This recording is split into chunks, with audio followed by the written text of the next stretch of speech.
Pratique de la présence de Dieu. Hier, je vous lisais cette phrase que je vous relis aujourd'hui de Yogananda. Vous devez donc exercer votre volonté dans chaque entreprise, dans chaque activité, jusqu'à ce qu'elle se défasse de l'illusion mortelle d'être une volonté strictement humaine, pour s'unir à la volonté divine toute puissante. Et je vous répétais hier ces mots que j'ai entendus quelque part. Au début, on a l'intention d'avoir l'intention de penser à Dieu. On commence vraiment petit à petit avec l'intention d'avoir l'intention. Ça peut se passer aussi avec la méditation. Ça fait longtemps que j'ai l'intention de méditer. En réalité, on a simplement l'intention d'avoir l'intention de le faire. C'est comme la phase qui précède. Et ensuite, on a l'intention de le faire. On a l'intention de penser à Dieu. Et là, on peut commencer à le faire de temps en temps. Et, et c'est pour ça qu'on a besoin de prier. Donne-moi la force de penser à toi. La force de Maya, la force de l'hypnose du monde est telle que quand on a l'intention de s'en détacher, même juste quelques instants, quelques secondes pour penser à Dieu, pour se rappeler qu'il est là, pour essayer de ressentir sa présence, c'est à ce moment-là qu'on se rend compte que cette force qu'on appelle Maya est véritablement puissante. Et donc, cette prière est sans doute une des meilleures. Donne-moi la force de penser à toi en chaque instant. Donne-moi la force de me rappeler de ta présence.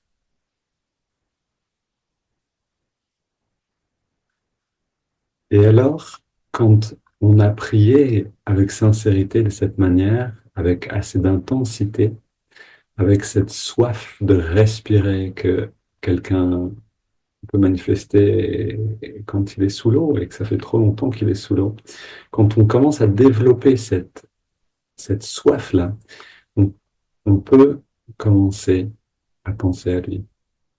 Parce que sinon, on est pris dans les remous, dans les vagues des sensations, des sens, des pensées, des attachements au monde. Et on n'y arriverait pas, en fait. On a besoin de cette intensité. Donc, on prie d'abord. Et à force de prier, l'intensité de la prière se révèle. Elle devient plus forte. Et puis bientôt, le fruit de cette prière se révèle. En priant qu'il nous aide à penser à lui, on pense à lui. Et ensuite, vient le moment d'apprendre à penser à lui de manière déterminée, de manière organisée. C'est-à-dire, quand je vois que j'ai tant de mal pour me retourner vers Dieu un instant, je comprends que j'ai besoin d'une stratégie, que le simple fait d'avoir l'intention de le faire ne va pas suffire. Une question à vous tous. Qui ce matin a pratiqué consciemment la présence de Dieu peut lever la main? Ah, quand même, merveilleux. J'ai une main qui se... C'est bien visible là-bas. Super, ok, donc c'est possible, on peut le faire. Est-ce qu'on l'a fait autant qu'on aimerait le faire? Sans doute que non. Ok. On aimerait le faire constamment. On aimerait s'habituer à rester constamment dans sa présence. Et comment on sait qu'on est dans sa présence? Parce que l'éclat de notre perception, l'éclat du monde change. La perception change. On commence à sentir, pour ceux qui prennent des bains froids dans une rivière, par exemple, ou dans la mer, ceux qui peuvent et qui aiment le faire, quand vous sortez de l'eau et que tout le corps vibre de cette vie-là, vous avez une perception différente. Une fois, je demandais à un enfant, comment tu perçois les choses maintenant? Après un bain froid, après un bain dans une rivière. Et il m'a dit, je vois mieux et mes pensées sont plus claires. Et c'est vraiment ce qui se passe quand on va dans la pratique de la présence de Dieu. On rentre dans la rivière divine, on rentre dans un courant de pensée qui est divin et on commence à percevoir les choses un petit peu différemment. Mais donc, comme je vous le disais là, on a besoin d'avoir une stratégie. Si on se dit simplement, OK, j'ai l'intention de penser à Dieu souvent, c'est très vague, on va perdre du temps. Si on commence à s'organiser, OK, je vais penser à Dieu à chaque fois que j'entends le téléphone qui sonne, ou alors mon téléphone, je vais le mettre, je vais lui installer un gong qui sonne toutes les heures, et à ce moment-là, quand le gong va sonner, je m'arrêterai et je respirerai profondément et je répéterai une phrase qui sera toujours la même. Je ressens ta présence. Et je rentre dans ce sentiment de ressentir la présence. C'est plus seulement une phrase, ça devient une expérience. Et cette répétition, ou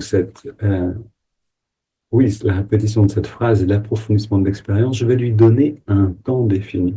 Je vais le faire pendant 5 minutes, ou je vais le faire pendant 2 minutes. Et je vais le faire toujours quand je vais entendre le gong qui sonne.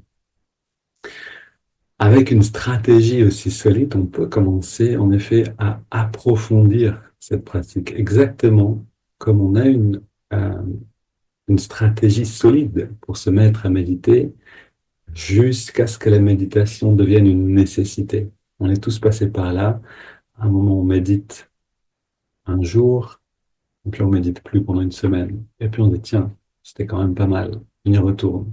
Peut-être on médite 2 jours dans la semaine.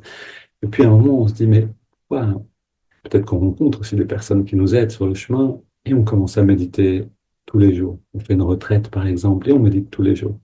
Ensuite, on commence à voir, mais il y a quelque chose qui manque, en fait, quand je médite pas. Je suis diminué. Je suis moins que moi-même.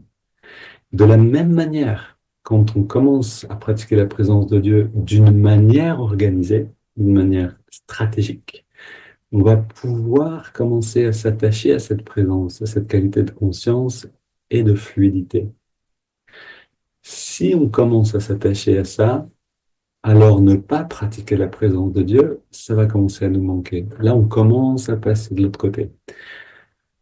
Une fois que ça devient insupportable, comme le décrit Amma, quand la soif d'être avec Dieu, quand le fait de ne pas être avec Dieu, pour nous, ça correspond à la sensation de brûler, l'impression de brûler dans les flammes du monde, de la perception du monde, alors on est déjà loin sur le chemin et on est vraiment proche de Dieu. Être avec Dieu, on peut vivre. Être sans Dieu, on est un poisson hors de l'eau.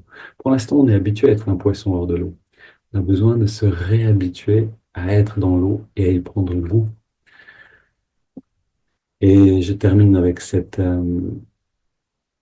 pensée pour comment s'appelait ce saint euh, d'Italie, très connu, j'ai oublié son nom à l'instant, qui avait aussi Padre Pio. Padre Pio, merci. Padre Pio avait toujours une main dans sa veste pour rester euh, discret et dans sa veste, un rosaire dans sa poche. Et ce rosaire, il le comptait constamment, il priait constamment. Pourquoi est-ce qu'on a un rosaire? Parce que le rosaire, c'est une sensation tactile qui nous rappelle ce qu'on est en train de faire. C'est une force énorme contre l'hypnose du monde. Je dis une prière et je fais passer une graine, quelle que soit une bille, etc. Et la prochaine, ok, je sais que je suis en train de le faire parce que j'ai un mouvement qui me rappelle ce que je suis en train de le faire. Et je continue. Et je continue. On a aussi les phalanges, pour ceux qui savent compter, les, les mantras sur les phalanges, par exemple. On a différentes manières. Mais si on n'a pas une stratégie et une manière claire de le faire, on a peu de chances d'avancer réellement. Si on a une stratégie et qu'on applique tous les jours, on a toutes les chances de faire un pas en avant. Alors, je vous encourage, encore une fois, à aller dans l'application dès aujourd'hui de cette idée-là. Suivons l'exemple des saints comme Padre Pio, comme tant d'autres, qui avaient leur manière de rester en contact avec Dieu à chaque instant. Une belle journée à tous et à demain.